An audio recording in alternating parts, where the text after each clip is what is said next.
Alors que Sherlock Holmes et le docteur Watson seront la piste du magicien Wu Jing, le secrétaire des colonies britanniques est à son tour visé. Quel genre de complot le sulfureux mage peut-il tramer? Samedi 8 novembre 1890. Sherlock Holmes enquête dans le quartier des imprimeurs Paternoster Row, près de la cathédrale Saint-Paul. Les légendaires déductions du détective le conduisent au plus près de la vérité dans cette surprenante affaire. Car toutes les victimes ont un point commun, des cheveux et des yeux clairs. Mais l'apparence, serait-elle l'unique lien entre elles? Sherlock Holmes parviendra-t-il à nouveau à démêler le fil de cette affaire? Voilà un deuxième tome qui ne vous laissera pas respirer une seule seconde. Votre œil de détective complice arrivera-t-il à trouver tous les indices disséminés au sein des pages de cette aventure? Une nouvelle fois, je vous emmène à la découverte de ce qui se cache dans la tête des deux créateurs de cette œuvre du 9e art, hors du commun.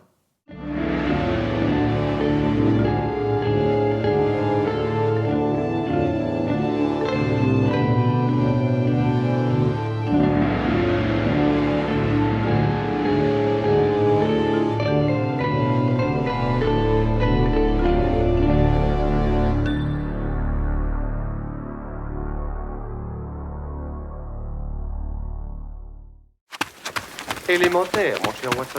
Élémentaire.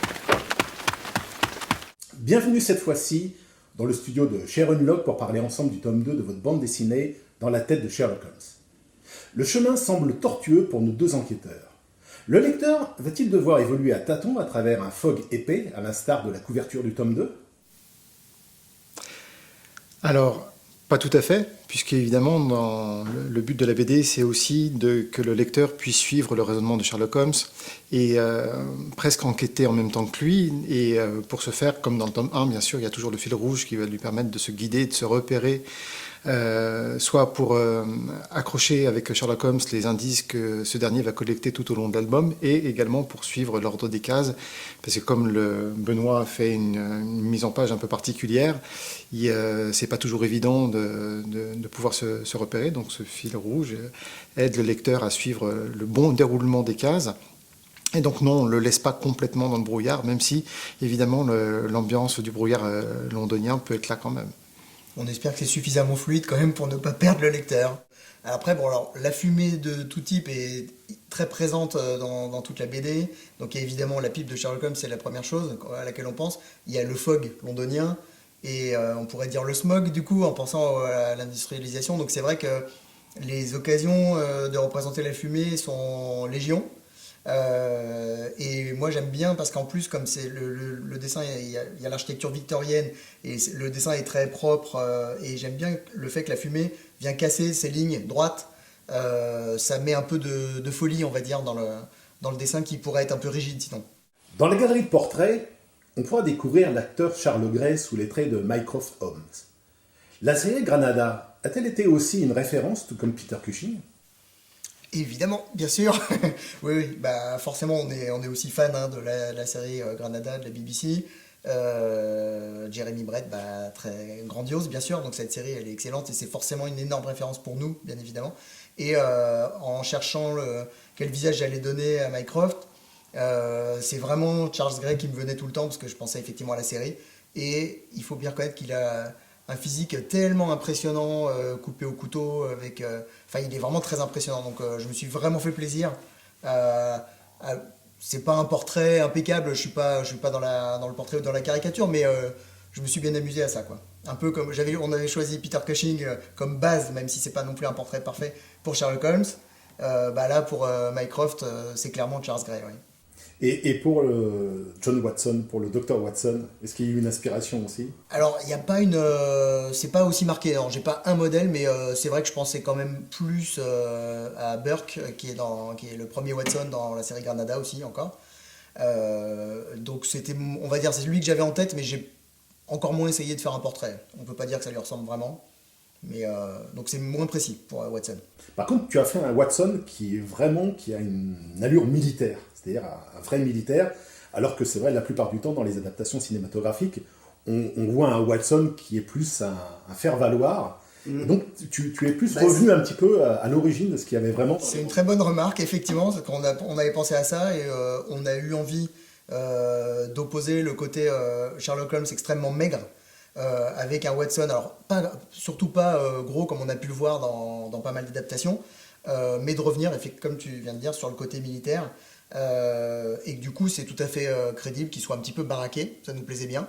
On s'était dit aussi que dans certaines scènes d'action et dans cet homme-là, il y en a, dans les scènes de bagarre, que ce serait assez sympa de sentir un peu qu'il peut donner le change en bagarre, quoi. Alors on pourrait même rajouter en parallèle que sur les influences d'acteurs par rapport aux personnages qui arrivent dans la série, Wu Jing a un petit peu les traits quand même de Willem Dafoe. Tout d'un coup, ça nous est apparu, et je pense que Benoît aussi en a joué un peu naturellement. Au début, c'était pas forcément conscient, mais c'est vrai que c'est un acteur qui est aussi tellement charismatique à sa façon et qui peut avoir un jeu tellement poussé que voilà, c'est bien tombé aussi de ce niveau-là. Et après, on s'est dit, tiens, si jamais ça devait être adapté, Willem Dafoe remplirait parfaitement le rôle du coup. Je dirais qu'il y a une seconde enquête dans l'enquête, un deuxième niveau de lecture, un jeu de pistes pour parvenir à identifier les éléments du canon dans les œuvres de Conan Doyle. Ben, là, de ce point de vue-là, c'était comme notre propos au départ était vraiment de coller au plus près des œuvres de Conan Doyle, justement, tout en inventant nous-mêmes une histoire. Il fallait quand même qu'on donne, non pas des gages, mais que les aficionados de Sherlock Holmes puissent se retrouver dans cet univers-là, montrer qu'on ne trahissait pas un petit peu ce personnage original. Et c'est vrai qu'on a disséminé tout au long des deux albums des petits clins d'œil comme ci et là, comme justement la référence au système solaire dans le tome 1, et puis Benoît aussi, Ouais. qui connaît bien l'univers, on a intégré d'autres, et notamment c'est Il y a des choses, il y a des choses qu'on s'attend à voir aussi enfin les fans en tout cas qui connaissent s'attendent à voir, et c'est toujours un plaisir de mettre ces petits détails où on sait que les gens le remarqueront, comme la pile de lettres avec le cran d'arrêt planté sur la cheminée, le seau à charbon où il y a ses cigares à l'intérieur. Alors d'ailleurs, la babouche avec le tabac, etc.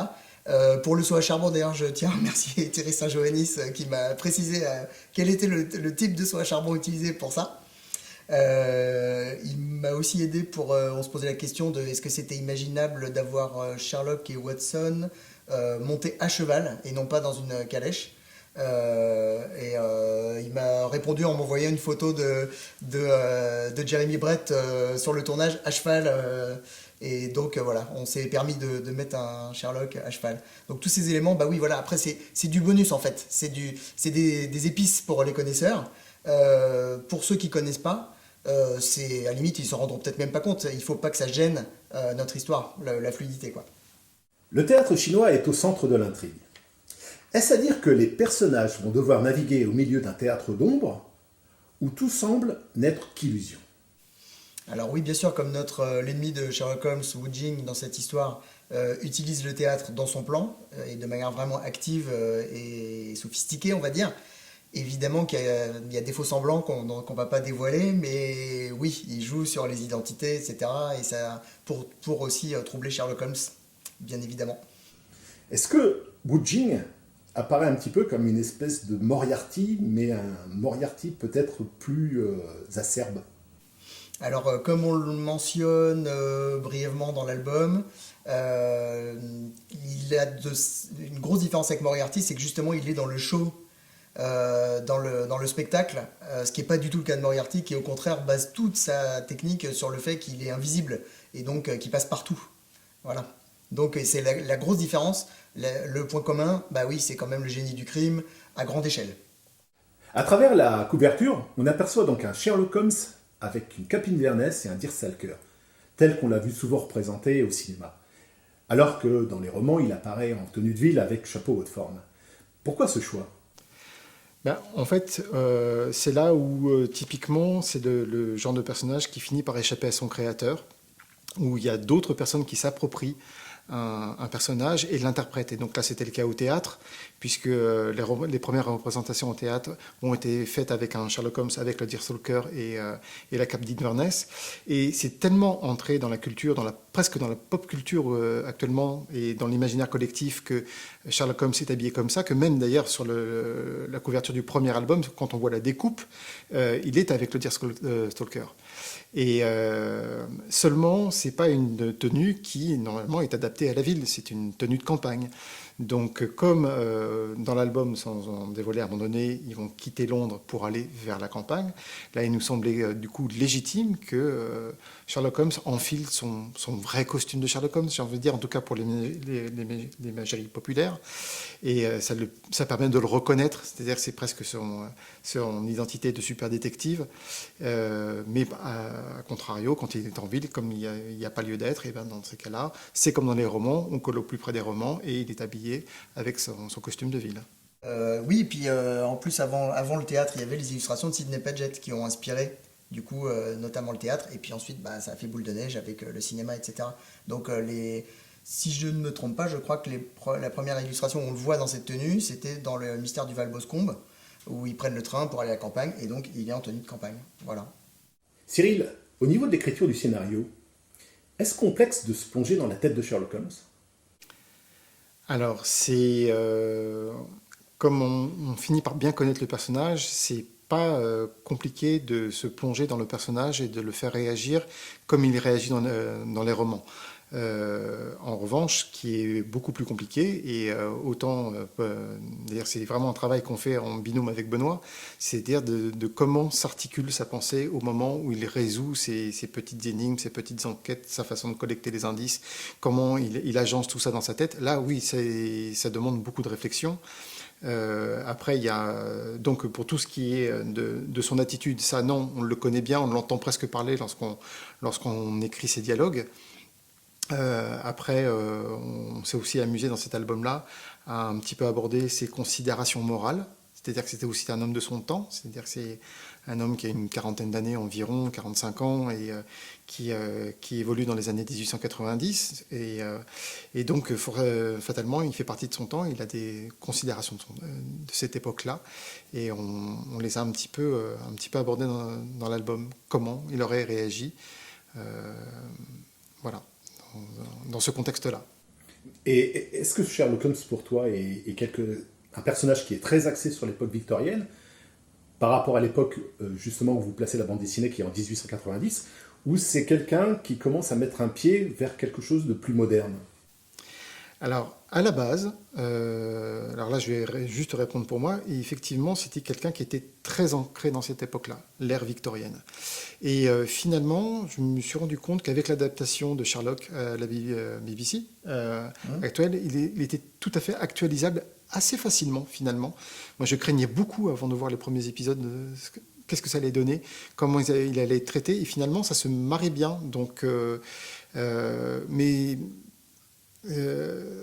en même temps, Conan Doyle était quelqu'un de très moderne, je trouve, et dans son écriture, et dans la façon de traiter les sujets. Alors, pas pour tout, bien évidemment, mais oui, il y avait peut-être une première amorce vers la modernité, effectivement.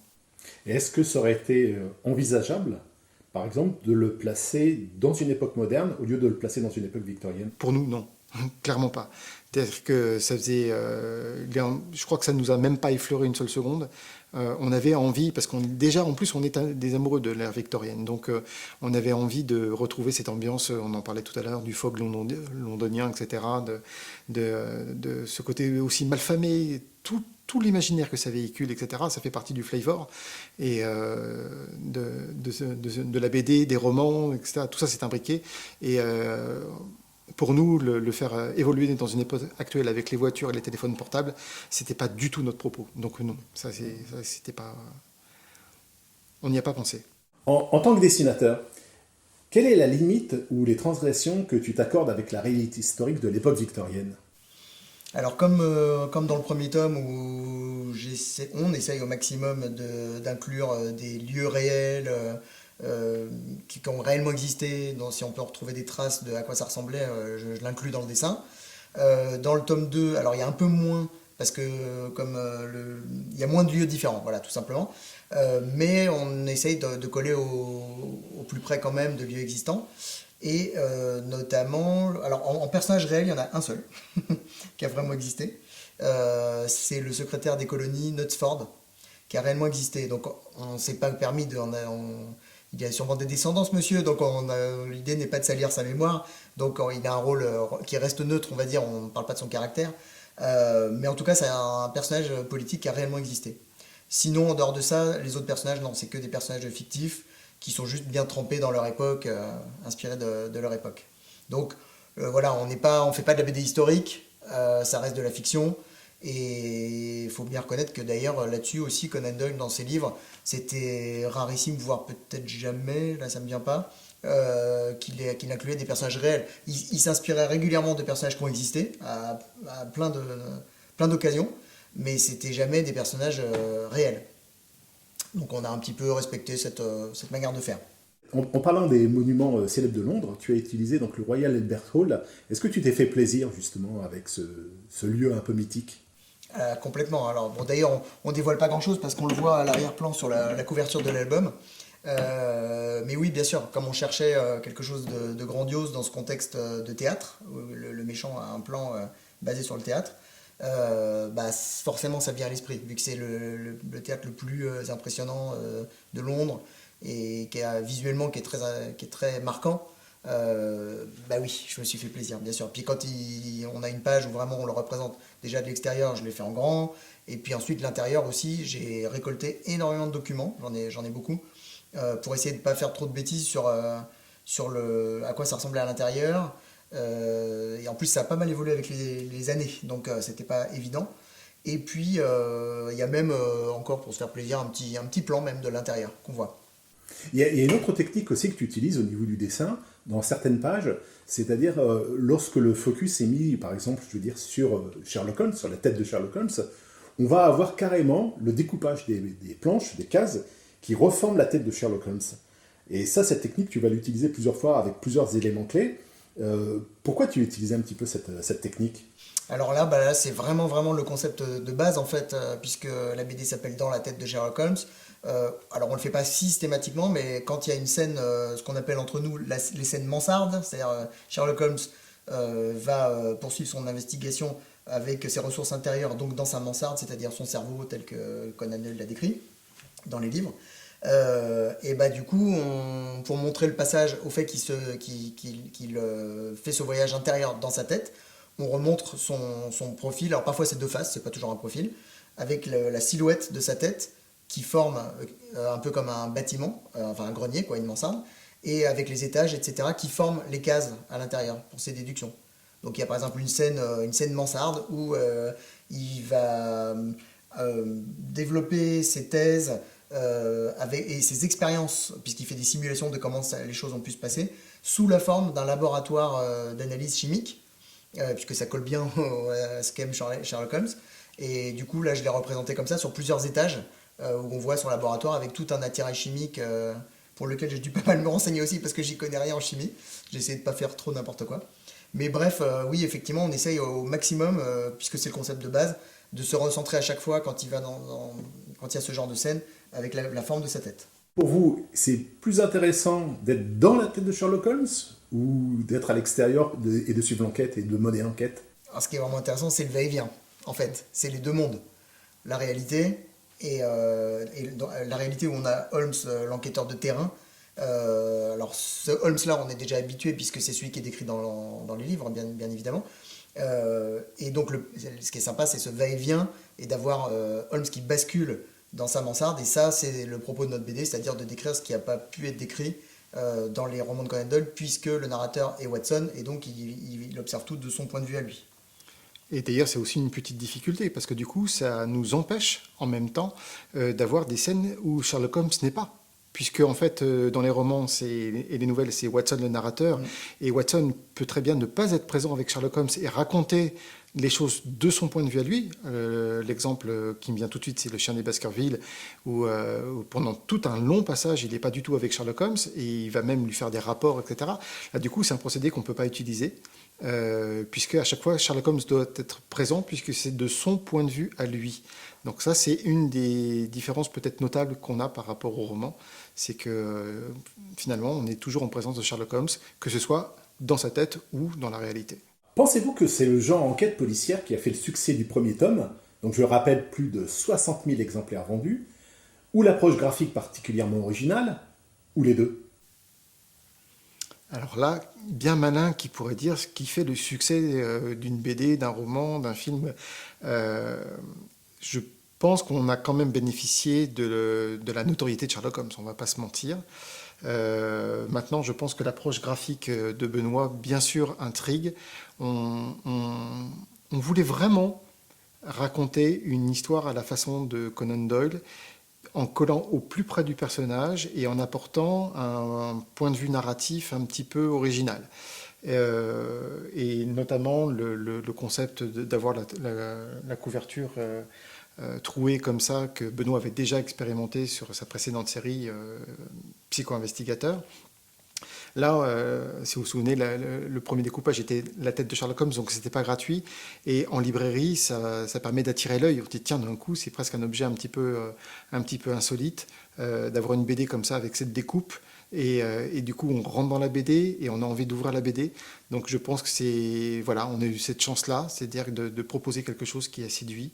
Et pour ma part, je pense que le trait de Benoît y est pour beaucoup quand même aussi. Et surtout, cette structuration des pages qui est tout à fait qui n'appartient pour le coup qu'à lui et qui est un peu folle quand même. Il est un peu fou. Du coup, vraiment, voilà, ça interroge. Je crois que ça donne envie aux gens de se plonger dans l'album, de le lire, souvent de le relire. On a beaucoup de témoignages qui vont dans ce sens-là. Je l'ai lu une première fois, une deuxième fois, voire une troisième fois, et même certains plus. Donc oui, voilà, c'est une proposition Après, c'est vrai qu'il y a aussi, tu parlais du genre enquête en général. Ce qui est très agréable pour nous aussi, et on a constaté ça des fois lors des séances de dédicace, c'est qu'il y a des gens qui effectivement aiment le polar, ou les enquêtes en général, parfois à l'ère victorienne, mais qui connaissent pas vraiment Sherlock Holmes en fait, pas dans le détail en tout cas. Et on a plusieurs personnes qui ont dit que ça leur a fait connaître le personnage. Donc pour nous, c'est une énorme satisfaction, c'est très très agréable d'entendre ça. Et plusieurs personnes nous ont dit que ça leur avait donné envie de lire les livres de Conan Doyle. Donc ça, c'est un bonus qui est pas désagréable. Vous pensez que les gens aujourd'hui ont plus une connaissance de Sherlock Holmes par rapport aux œuvres cinématographiques et séries télé que par rapport à la littérature? Alors, je pense, oui. C'est certain. C'est vraiment le succès de la série Sherlock de la BBC, qui effectivement, elle est quand même, c'est une bonne série. Je crois que c'est vraiment mondial, c'est énorme, hein, donc c'est sûr que ça dépasse le nombre de lecteurs. Et en plus, la plupart du temps, plus ils sont jeunes, plus ils ne connaissent Sherlock Holmes qu'à travers la série ou à travers le film de Guy Ritchie. Mais c'est vrai que, hélas, les romans sont moins connus que les... Mais en même temps, c'est l'époque qui veut ça. Et d'ailleurs, j'ai fait Benoît ne pouvait pas parce qu'il était en train de cravacher sur la fin du tome 2, mais moi j'ai fait des interventions dans des collèges. Et une question qui revenait souvent pour des collégiens, c'était mais par quelle histoire commencer par quelle nouvelle commencer pour découvrir finalement les écrits de Conan Doyle. Donc voilà, c'est intéressant aussi, ça donne envie. Donc, Et ta réponse? alors j'ai deux types de réponses par rapport notamment à l'épaisseur des livres, puisqu'en fait il n'y a que 4 romans. Donc je dis souvent qu'il faut commencer par Études en rouge, puisque c'est l'introduction, c'est le début, c'est la genèse. Après, là c'est mon coup de cœur personnel, c'est Le Chien des Baskerville que j'aime vraiment par-dessus tout. Et après, j'aime d'un point de vue des nouvelles qui peuvent être très accessibles, parce que c'est très courte, c'est lu en une vingtaine ou une trentaine de minutes. Qu'est-ce que j'aime beaucoup? J'aime beaucoup comment dire, Cheval d'argent, Flamme d'argent, pardon. J'aime beaucoup L'escarboucle bleu. C'est une vraie enquête qui commence de façon. D'ailleurs, on a repris un peu quand même. On a repris ce procédé de l'escarboucle bleu, une petite enquête anodine avec quelque chose, un chapeau melon qui finalement a des implications qui sont de plus en plus importantes. Donc voilà, je cite 2-3 nouvelles comme ça. Après les adaptations de Sherlock Holmes de la BBC en 2011 et Enola Holmes, est-ce qu'on n'est pas dans une période de renaissance du mythe Sherlock Holmes? Alors j'ai envie de dire que Sherlock Holmes c'est un petit peu intemporel, C'est-à-dire que de renaissance, je ne parlerai pas de renaissance Immortalité. de remise en avant peut-être et remis au goût du jour. Oui, il est modernisé d'ailleurs. Quand on voit Enola Holmes, on sent bien que c'est aussi un parti pris qui est beaucoup moins misogyne. Et justement, avec Enola Holmes, par exemple, on a vraiment un point de vue d'un coup féminin qui permet de rendre accessible Sherlock Holmes avec des propos qui touchent plus les gens de nos jours. C'est presque devenu un personnage historique, en fait, Sherlock Holmes. C'est-à-dire qu'on peut presque y croire. On peut presque penser qu'il a réellement existé. Et Sherlock Holmes, tout le monde, qu'elle soit juste ou erronée, a une image de Sherlock Holmes. Il parle à tout le monde, de près ou de loin, mais il parle à tout le monde. Donc le fait, c'est assez naturel finalement que certains auteurs se réapproprient ce personnage qui est complètement mythique et qui est le premier super détective en fait. C'est le papa de Batman. La critique de la société victorienne dans tout ce qu'il y a de plus féroce est-elle la face obscure de cette aventure ? Alors oui, un peu. C'était une volonté dès le départ. En fait, on voulait pas seulement faire une enquête policière, c'est-à-dire que on avait envie également de dénoncer quelque chose et de dénoncer des travers dont on paie toujours un petit peu la facture. Il y a une forme d'héritage comme ça, de pensée, de façon d'agir qui a toujours un impact actuellement. Et on ne peut pas dévoiler ce qui se passe dans l'histoire, mais il nous semblait important justement de mettre le doigt sur quelque chose qui avait toujours des conséquences aujourd'hui. Et c'est pour ça qu'il y a l'enquête d'un côté, et puis il y a aussi une forme de dénonciation d'un mode d'action et d'un mode de pensée. Une sacrée épreuve pour nous, parce que évidemment, on ne voulait surtout pas tomber dans le travers qui arrive parfois dans certaines adaptations, où on oublie complètement le personnage et l'époque en voulant absolument forcer des propos modernes qui coulent de source pour nous à notre époque. Là, on est vraiment sur un fil de funambule pour que Sherlock ne tienne pas non plus des propos qui seraient en décalage total avec les considérations de l'époque. Donc il y a un petit message à passer, on va dire, mais on essaie de ne pas trahir ce qu'aurait pu dire Sherlock Holmes ou Conan Doyle. Voilà, on est vraiment sur le fil. Ce qui est une épreuve, mais c'est excitant pour nous, pour l'écriture. Mais ce qui a été recherché aussi, peut-être, c'est aussi de remettre les choses dans leur contexte. Tout à fait, bien sûr. Là, effectivement, on ne peut pas en dévoiler trop, mais oui, il y a un vrai contexte historique. En plus, sans en dire plus, quelque chose qui n'est pas trop connu en France, un peu plus en Angleterre, un passage sombre de l'histoire et dans lequel en plus les Français ont aussi participé. C'est pas seulement l'Angleterre qui est critiquée. La maison d'édition Ankama qui publie les 2 tomes de cette aventure vous a-t-elle laissé carte libre pour la réalisation de cette BD ? Alors oui, absolument. C'est-à-dire que depuis le début, elles nous ont effectivement laissé carte blanche, on pouvait aborder la chose de la façon dont on voulait. En revanche, elles sont très très impliquées. Je pense à nos 2 éditrices en particulier parce que c'est avec elles que nous correspondons tout le temps. Elles sont très impliquées sur le processus de fabrication de la BD. Benoît, après chaque double page, leur envoie ces pages pour avis. Elles lisent tout très attentivement. De temps en temps, elles nous font des remarques, mais des remarques de gens qui posent... Toujours judicieuses. Voilà, tout ce qui sont sur la fluidité, la compréhension, s'il peut y avoir quelque chose qui peut être un peu obscur. Dans ces cas-là, elles vont nous faire un retour et une remarque. Mais après, pour ce qui est de l'histoire, non, elles nous laissent parfaitement libres et même quand on a un peu de retard, elles sont très, très, très, très compréhensives. Donc il y a eu un vrai travail éditorial fait de la part de vos éditrices. Une vraie implication, une vraie collaboration. Et on ne peut pas dire création, mais pour nous, elles font vraiment partie de l'équipe. Vraiment, c'est pour ça qu'on les avait mis dans les remerciements du tome 1. C'est parce que sans leur collaboration, l'album n'aurait pas tout à fait cette forme quelque part. Dernière question. Cette aventure signe-t-elle pour vous la fin des aventures de Sherlock Holmes ou alors sortirez-vous une nouvelle fois Sherlock Holmes de son addiction à la cocaïne ? On ne peut pas le laisser comme ça, le pauvre. On est obligé de faire quelque chose. Non, bien sûr, là on travaille déjà sur un tome 3 qui sera en fait une affaire complètement séparée. Donc là on avait l'affaire du ticket scandaleux qui était un diptyque en 2 tomes.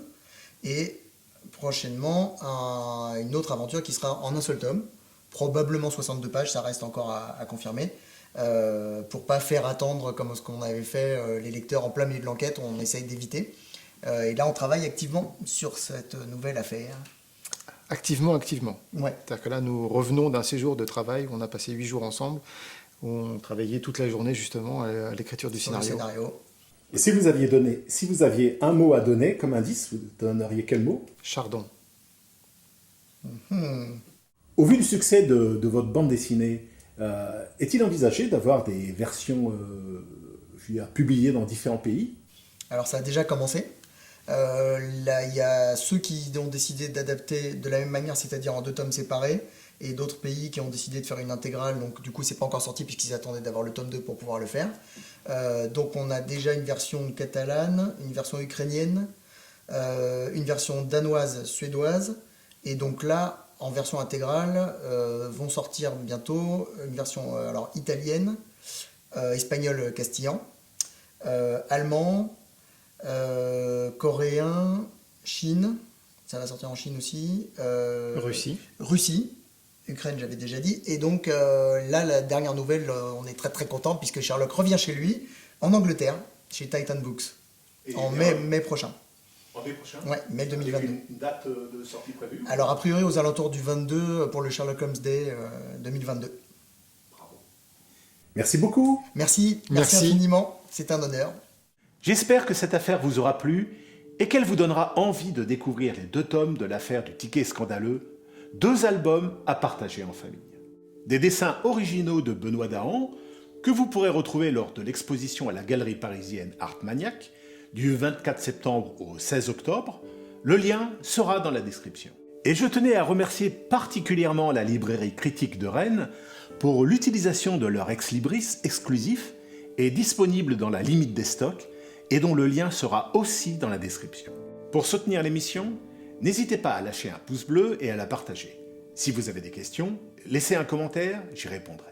Sur ce, je vous dis à bientôt pour de nouvelles vidéos.